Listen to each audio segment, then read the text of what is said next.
विभाज्यता के नियमों के उपयोग अब इनकी बात करते हैं। जो सवाल बन सकते हैं डायरेक्ट, उतने सवालों की चर्चा मैंने कर ली। अब मैं आपसे चर्चा करने वाला हूँ इनके एप्लीकेशंस पे, यानी कि अब जो है वो है बहुत मज़ेदार चीज़। यानी डायरेक्ट जो सवाल पूछा जा रहा है डिविजिबिलिटी रूल से वो तो हो ही रहा है, इसके अलावा जो डिविजिबिलिटी रूल का सवाल नहीं है, सवालों से ही आप इसे समझें। देखिए ये सवाल आपके सामने है, 3 संख्याएं दी इसने 11, 13, 15 के अनुपात में। कह रहा है तीसरी संख्या का 3 गुना, पहली और दूसरी संख्या के योगफल के बीच का अंतर 441 है। तो सबसे छोटी और सबसे बड़ी संख्या के बीच का अंतर ज्ञात कीजिए। अब यहाँ आपका दिमाग घूमेगा, आप कहेंगे भैया ये सवाल कैसे सॉल्व होगा डिविजिबिलिटी रूल से। तो यही तो मैं आपको सिखाना चाहता हूँ। अब असली चीज़ शुरू होने वाली है जो मैं आपको समझाना चाह रहा था। आप मुझे बताइए, जैसे ही आपने इस सवाल को देखा, आपने देखा सबसे छोटी तथा सबसे बड़ी संख्या के बीच में अंतर पूछ रहा है। तो जैसे ही आप रेशो को देखेंगे आप पाएंगे भाई साहब सबसे छोटा रेशो 11 है, तो सबसे छोटी संख्या 11 की जगह पे आएगी और सबसे बड़ी संख्या 15 की जगह पे आएगी। आपने कहा इनका अंतर मुझे बताना है, तो इनका अंतर 4 है। तो क्या मैं ये कह सकता हूँ कि जो भी संख्या आएगी अंत में उसमें 4 का गुणा हो रहा होगा, यानी कि जो भी उत्तर आएगा, जो ऑप्शन मुझे दे रखे हैं, जो सही उत्तर होगा उसमें 4 का भाग भी जाएगा। क्योंकि यहाँ पर जब आप ऑप्शंस पे एक नज़र डालेंगे तो आप पाएंगे 4 का भाग जैसे ही देने की कोशिश करेंगे 85 में नहीं जाता, 4 दूनी 8 इसमें नहीं जाता।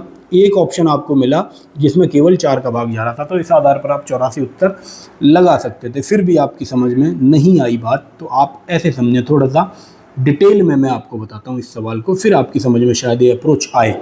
इसीलिए मैं कहता हूँ बेसिक्स तो आपको आनी चाहिए, इसलिए मैंने जो शुरुआत करी है वो बेसिक से ही करी है, ताकि आपके एक बार रिकॉल हो जाएं, चीज़ें आपकी समझ में अच्छे से हैं। अब आपको सवाल को जो देखना है उसका बेसिक तरीका क्या है। तीसरी संख्या का 3 गुना, यानी 15 थी 45, और पहली तथा दूसरी संख्या का योगफल, यानी 11 और 13 का योगफल 3 और 1 4, 1 और 1 2 24। बिल्कुल सही लिखा है मैंने, हाँ जी बिल्कुल सही लिखा है। कह रहा है कि इनके योगफलों के बीच का अंतर 4 से 41 है। आप मुझे बताइए इनका अंतर कितना है। आप कहेंगे 1 यहाँ बना, 21 बना, यानी 21 की वैल्यू ही 4 से 41 दे रखी है। मैंने आपको एक एक नियम पढ़ा रखा है। आप उस सीरीज में जाएंगे, चैनल पर प्लेलिस्ट में जाएंगे, उसमें मैथमेटिक्स की प्लेलिस्ट होगी जिसमें 100 के आसपास वीडियो होंगी।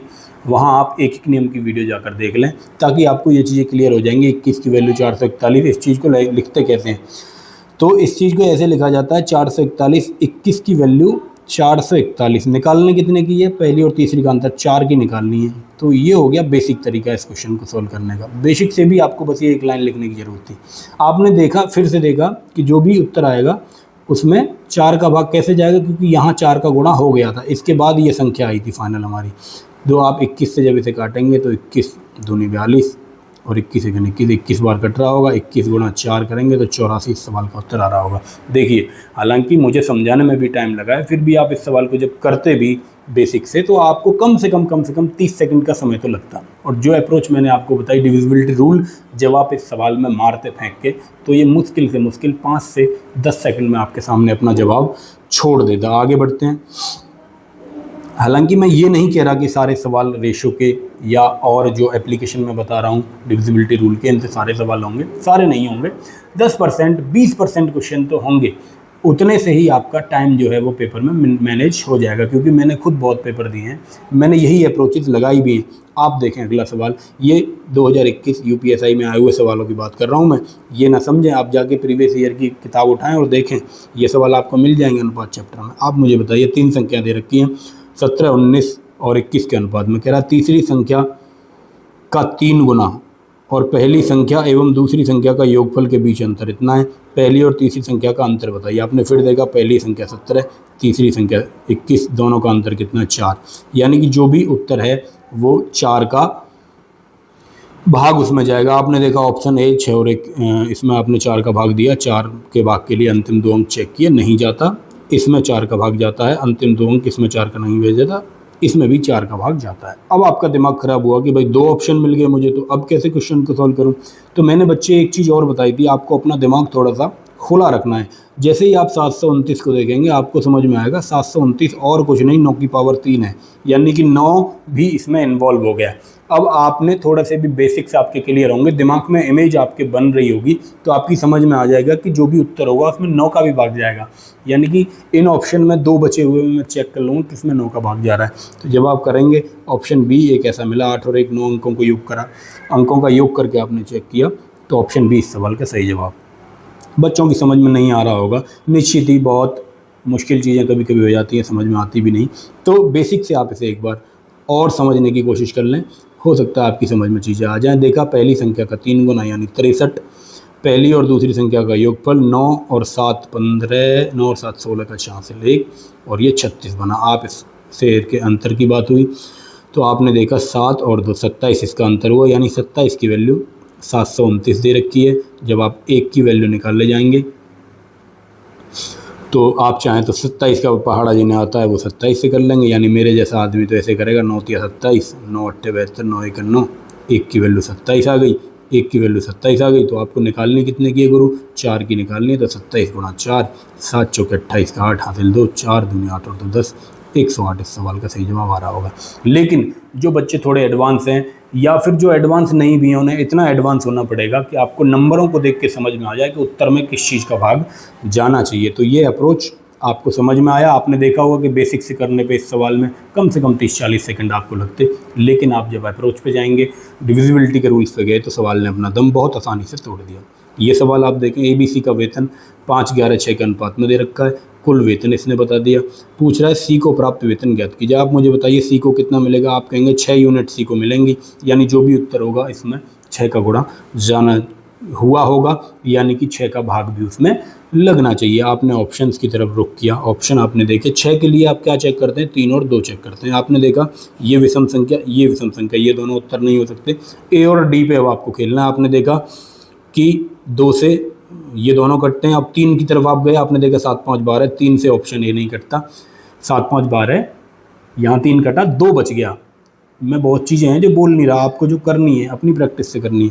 और ऑप्शन डी की तरफ आप गए तो आपने देखा ऑप्शन डी 3 से भी कटता, 2 से भी कटता, यानी कि उत्तर इसका डी आ रहा होगा 750। निश्चित ही आप इस सवाल को करने में सक्षम हो चुके होंगे, ऐसा मुझे लग रहा है। यानी जिसकी समझ में नहीं आया वो फिर बेसिक से जाएगा। भाई कुल वेतन दे रखा है, यानी कि 11 और 6 17 और 5, 17 और 5 कितने होते हैं भाई?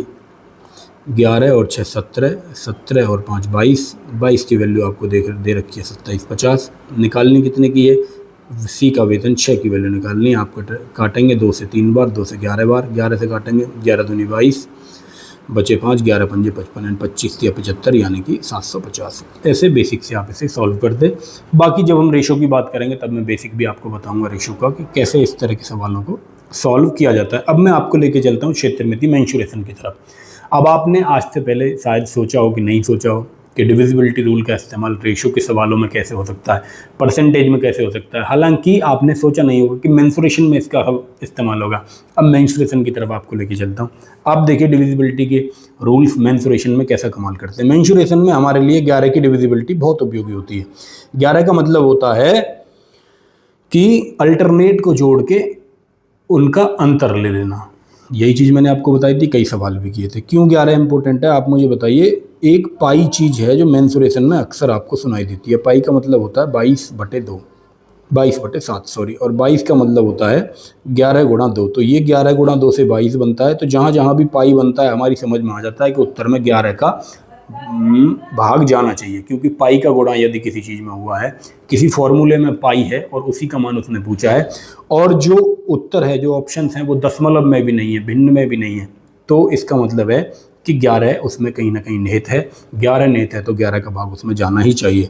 अब कैसे करेंगे देखिए। किसी तार को एक वर्ग के आकार में मोड़ा जाता है, 484 क्षेत्रफल वर्ग बनाता है सेंटीमीटर में। इसे वृत्त के आकार में मोड़ा जाता है। वृत्त का क्षेत्रफल बताइए। आपको सबसे पहले ध्यान देना है कि पूछ क्या रहा है। वृत्त का क्षेत्रफल पूछ रहा है। मैंने आपके लिए मैंने यहाँ फॉर्मूले लिख भी दिए हैं, ताकि क्योंकि मेंसुरेशन हमने पढ़ा नहीं, पहली वीडियो है। हालांकि धीरे धीरे सारी चीज़ें जब मैं पढ़ाऊँगा, बेसिक से भी बताऊँगा, सब कुछ बताऊँगा, ट्रिकी अप्रोच भी बताऊँगा। जैसे ही आपको पता चला वृत्त का क्षेत्रफल पूछ रहा है, तो आपको पता होना चाहिए वृत्त का क्षेत्रफल होता है पाई आर स्क्वायर, यानी जो भी उत्तर आएगा 22/7 गुणा आर, यानी त्रिज्या का स्क्वायर हुआ होगा। 22 जैसे ही आपको देखा, आपको पता चला 11 गुणा 2 का गेम इसमें हुआ होगा, यानी कि उत्तर में 11 का भी भाग जाएगा, उत्तर में 2 का भी भाग जाएगा। और क्योंकि 7 नीचे है तो ऐसा मैं मान के चलूँगा, क्योंकि दशमलव में कोई उत्तर नहीं है, ये 7 आर से कहीं कट गया होगा, उससे मुझे क्या लेना देना। आप आइए यहाँ, आपने देखा कि उत्तर में 2 का भी भाग गया होगा और 22 का भी भाग गया होगा, तो आपने देखा 2 का इसमें नहीं जाता, इसमें भी नहीं जाता। अब 11 के लिए आप चेक कर लेंगे इन बचे हुए 2 ऑप्शन में, 6 और 1, 6 और 6 12 है।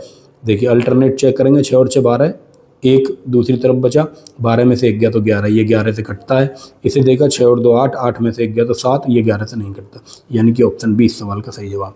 इस सवाल को मेंसुरेशन में देखेंगे हम, बेसिक से कैसे करते हैं, फॉर्मूलों से कैसे करते हैं, लेकिन उससे पहले मैं कहता हूँ जो चीज़ें मैंने सीखी, अगर मैंने एक कंसेप्ट सीखा है तो मुझे पता होना चाहिए पूरे गणित में उसका क्या उपयोग है। तो ऐसा मैं मान के चल रहा हूँ, ये आपकी समझ में आ गई होगी चीज़। अब देखिए जहाँ भी गोले वाली वो आकृति बनती है, जहाँ भी गोला, देखो एक तो वृत्त होता है 2D में, 3D में ये गोला बन जाता है जिसमें आयतन भी होता है। इसके बाद हम चलते हैं इसके आगे, तो शंकु हमें मिल जाता है, हमें बेलन मिल जाता है, ठीक है भैया। ये मोटी मोटी कुछ आकृति हैं जहाँ पे गोले का इस्तेमाल होता है। जहाँ गोला आ जाएगा, गोला असल में है क्या, ये इस तरह की शेप जिस भी आकृति में आ जाएगी क्षेत्रमिति में, तो आपको पता होना चाहिए इसमें त्रिज्या होती है एक आर और इसकी एक परिधि होती है। इसी त्रिज्या का और इसी परिधि का अनुपात जो है, परिधि का अनुपात यदि मैं त्रिज्या से निकाल दूं, आर से निकाल दूं, तो यही 22/7 होता है, यही 22:7 होता है। इसे ही पाई कहा गया है। तो पाई की वैल्यू आपसे पूछ ले, पाई वाकई में है क्या, तो पाई परिधि अनुपात त्रिज्या है, यानी परिधि का अनुपात त्रिज्या के साथ ही पाई होता है। तो जहाँ भी ये गोले वाली आ जाएगी बात, वहाँ आप सवाल में पहला अप्रोच यही रखेंगे कि क्या सवाल में पाई का, क्या उत्तर में पाई का गुणा हुआ है, क्या उत्तर में 11 का गुणा हुआ है। तो इस सवाल में उसने परिधि आपसे पूछी थी, परिधि जैसे ही आपने देखा, आपने कहा पाई आर स्क्वायर, यानी फिर वही काम हुआ, 22/7 का गुणा हुआ होगा। दशमलव में उत्तर नहीं है, यानी 7 यहाँ कहीं कट गया होगा, तो बचा 22, यानी कि 11 गुणा 2। आप देखेंगे 2 का भाग इसमें नहीं जाता, इसमें नहीं जाता। अब आपको चेक करना है, अब इसमें भी नहीं जाता भाई साहब, आपको तो कुछ चेक करना ही नहीं था। 2 से इस सवाल ने दम तोड़ दिया, 154 इस सवाल का सही जवाब। और 11 से भी चेक करने जाएंगे तो 4 और 1 5 में से 5 गया 0। तो इस तरह से भी इस सवाल को ध्वस्त किया जा सकता था, गिराया जा सकता था। अगला सवाल देखिए, गोले की बात करी। देखिए पिछले सवाल में हमने वृत्त की बात की, उससे पहले मैं भी वृत्त की बात करी हमने। इस तरह हम सवालों को लेके आगे बढ़ रहे हैं, इससे पहले हमने रेशो किया था।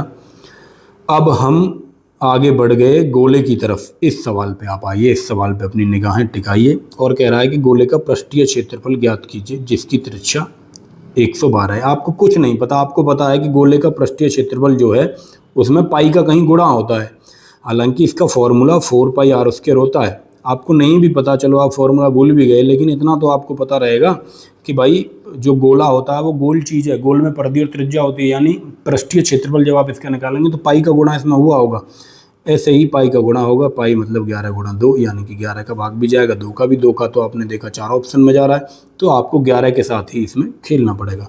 आपने झट से चेक करना शुरू किया 11 की डिविजिबिलिटी के साथ, 7 और 1 8, 9 और 8 17, यहाँ 17 बना, और 8 और 6 14, 14 और 6 20 बना, नहीं कटता। आप आगे गए, 7 और 1 8, 9 और 8 17, ये 17 बना पहला। दूसरा 6 और 6 12 और 6 18 बना, ये भी नहीं कटता। आप तीसरे ऑप्शन पे गए, 7 और 1 8, 9 और 8 17, ये भी इसका पहला ऑप्शन 17 बना, मतलब पहला अल्टरनेट का योग। दूसरा अल्टरनेट 6 5 11 और 6 17 बना, यानी कि ये ऑप्शन है जो 11 से कट रहा है।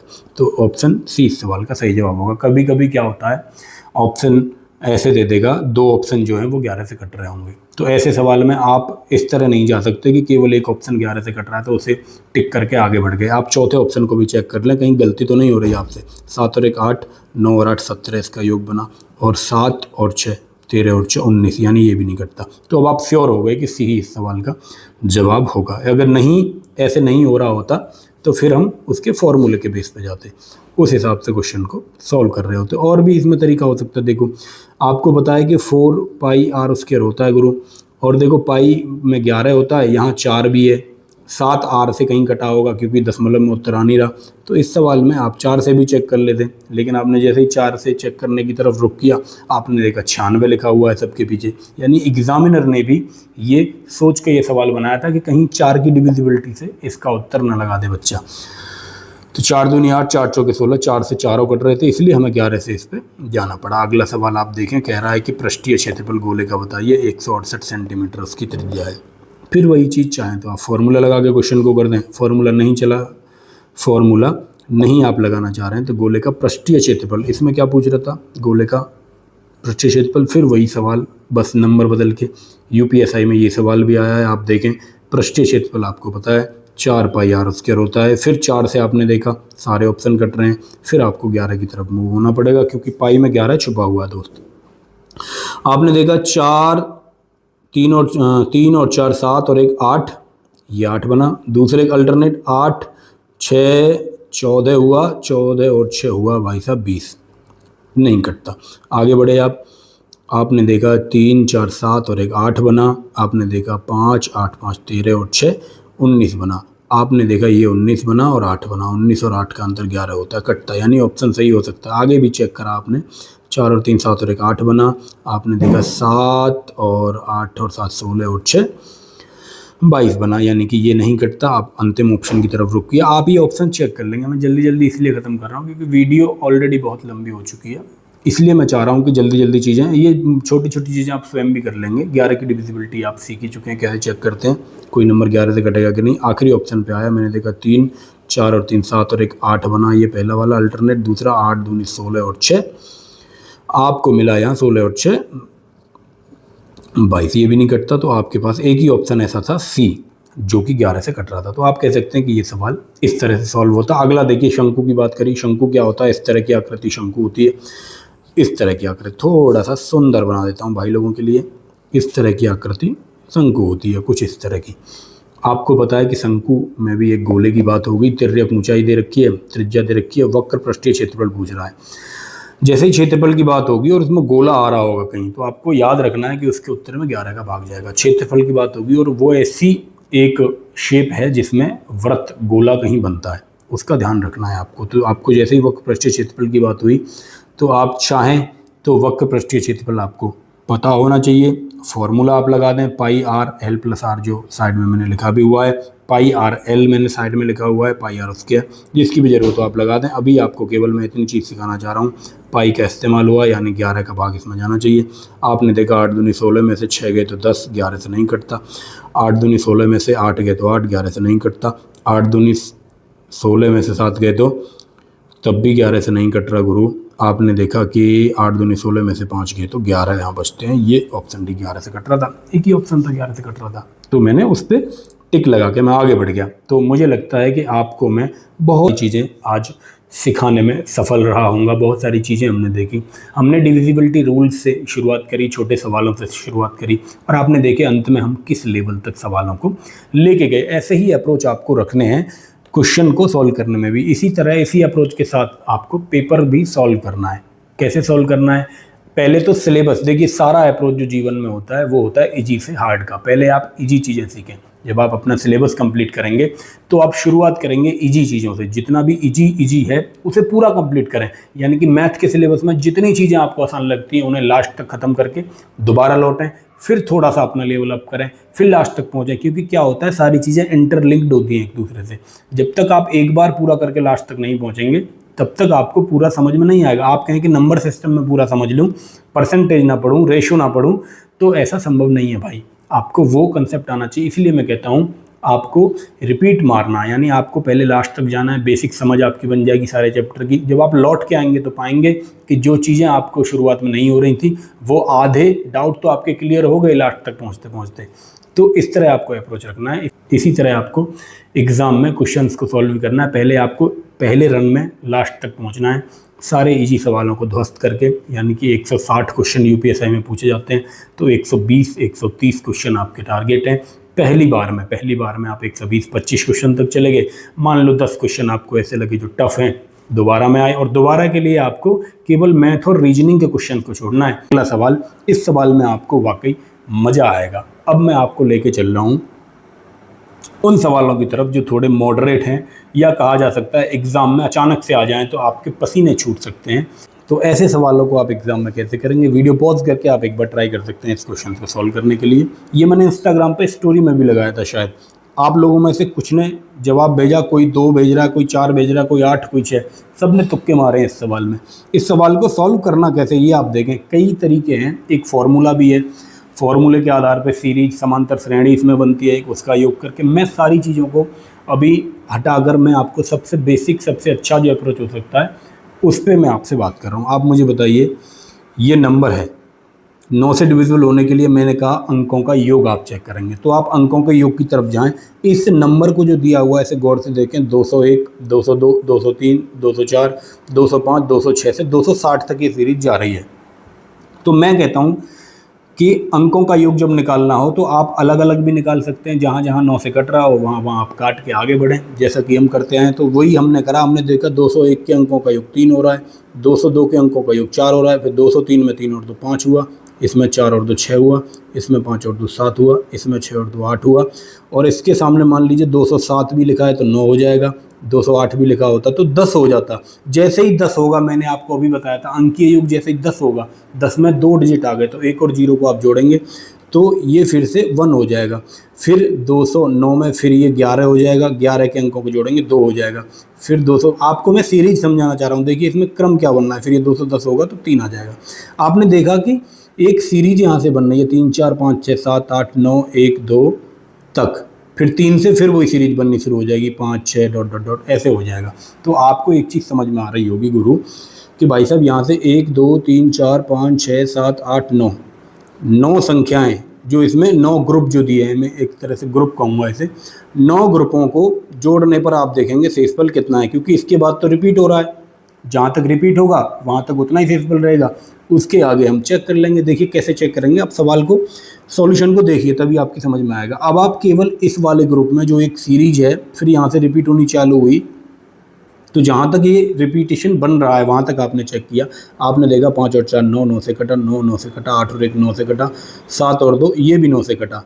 अब आपको मिला 6 और 3 9, यानी आप कह रहे हैं कि 9 संख्या जोड़ने पर शेषफल मुझे 0 मिल रहा है, 0 मिल रहा है, यानी कि 9 तक की जो सीरीज है वहाँ तक कुछ नहीं मिलेगा मुझे शेषफल के तौर पे, 0 मिलेगा। तो आपने कहा कि भाई 60 नंबर ऐसे दे रखे हैं, 9 संख्याओं को आपने देखा 0 आई, इसी क्रम में जब आप आगे बढ़ेंगे तो 60 हैं, तो आप 9 का पहाड़ा 60 के पास तक जाएंगे, 9 6 54, 9 7 63 ज़्यादा हो गया, तो 6 का गुणा कर दूँ, आप कहेंगे 54 संख्याओं तक हर बार यही सीरीज बनेगी और शेषफल आपको 0 बनेगा। अब आपको इससे आगे चेक करना है, आप मुझे बताइए 254 के बाद 255, 256, 257, 258, 259 और 260 ये बन रही होगी।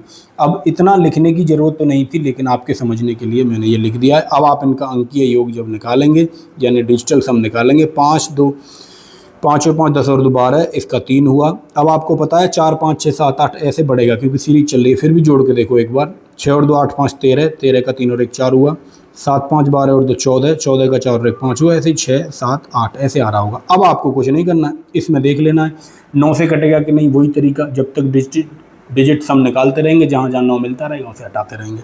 आपने देखा भाई 5 और 4 9 मिला भैया मुझे, जैसे ही 5 और 4 9 मिला गुरु, ये 5 और 4 9 खत्म हुआ, ये 6 और 3 9 खत्म हुआ, ये 8 और 7 बचा लास्ट में। 8 और 7 आपने जोड़ा तो आप बोले भैया 8 दूनी 16, ये 15 बना।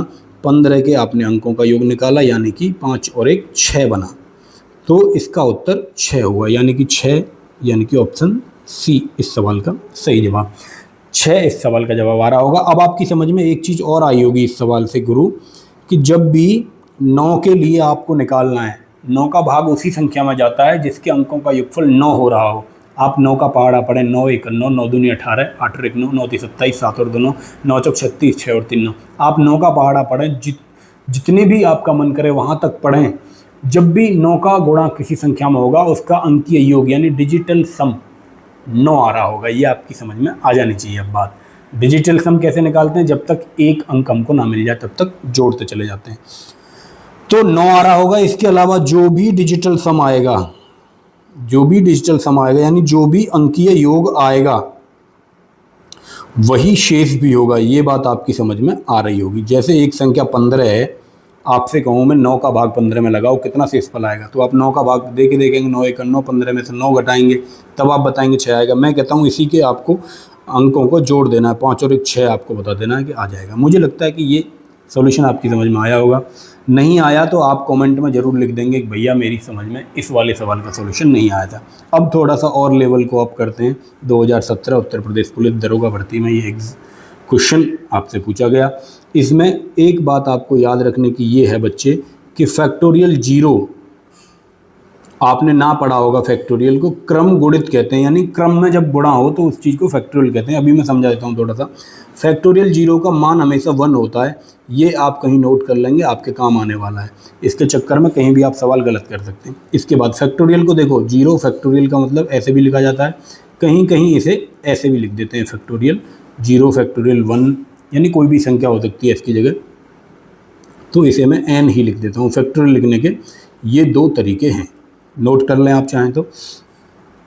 आप आगे देखिए, फैक्टोरियल का मतलब होता क्या है। फैक्टोरियल यानी कि बच्चे क्रम गुणित। जब क्रम से गुणा होगा उसकी बात होगी फैक्टोरियल।